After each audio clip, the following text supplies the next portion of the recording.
left her on Vov Av. She was sick for almost 6 years. And then Kadosh Baruch Hu said, Ad kan. So then started this whole coma for 9 months. And like we would say Tehillim. The whole time they're davening, the parent's gonna get better, the parent's gonna get better, the parent's gonna get better, and the doctors are hopeful and everybody's hopeful. And one day they turn around and the parent is not there anymore. One night he came home and it was the last night he was with us. And he passed away.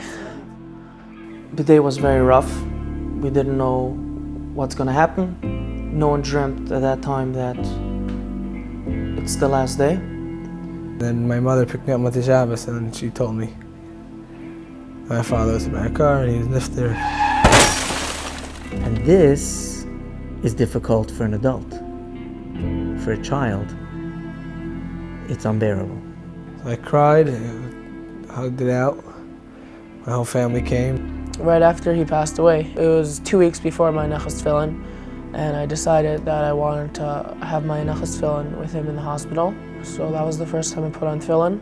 The hardships really need, number one is the woman has no one to talk to discuss something with. That's number one. Number two is money, financially. Recently, an almana turned to me Erev Shabbos. Well, this week everybody's here for me. When it's all over, Shiva, nobody's gonna remember. I had a tear in my eye and I told her, don't worry. We're gonna be here every single Shabbos for you. After Shleishim, they're on their own. We have to be there for them. We do not forget about the families once Shiva is over and Misaskim has done their Avodas HaKodesh.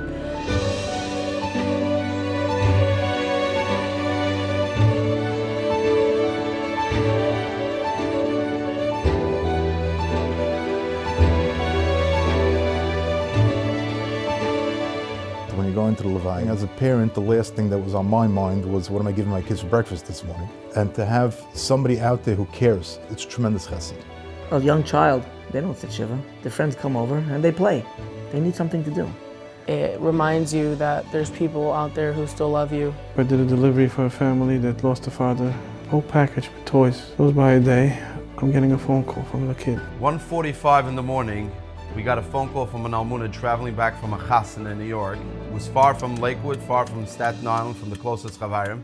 And they told her to call roadside service. She called us. 2 hours before Shabbos to go take everything out of the house, clean the living room, set the table, and bring a whole Shabbos meal.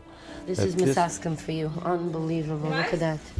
I got a message from a Saskin volunteer. Is there anything specific that we need to know about the Shabbos? She said, yeah, one of my family members is allergic to sesame. From 45 challahs, 1 challah was made without sesame.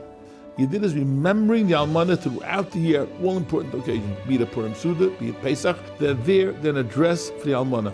It's very hard for every Yom Tov. Every time I say, B'shas and preparing the deliveries and getting the members out. I said, that's it, this is the last time I'm doing it.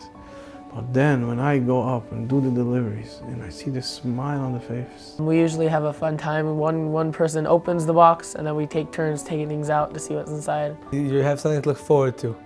Not just the boxes, but the whole thought that you're going to get a gift. There's toys, there's Chanukah gelt, each addressed to each child individually. This family of young yesomim mentioned their tati used to buy a special ice cream for Shabbos Chanukah. It's been 5 years, every Shabbos Chanukah, these kindlech are getting that special ice cream. 1 year after Purim, the almana mentioned that she was home alone. Yedid decided that the following year, we are going to send out a beautiful invitation with a menu of inviting your friends and family to your house.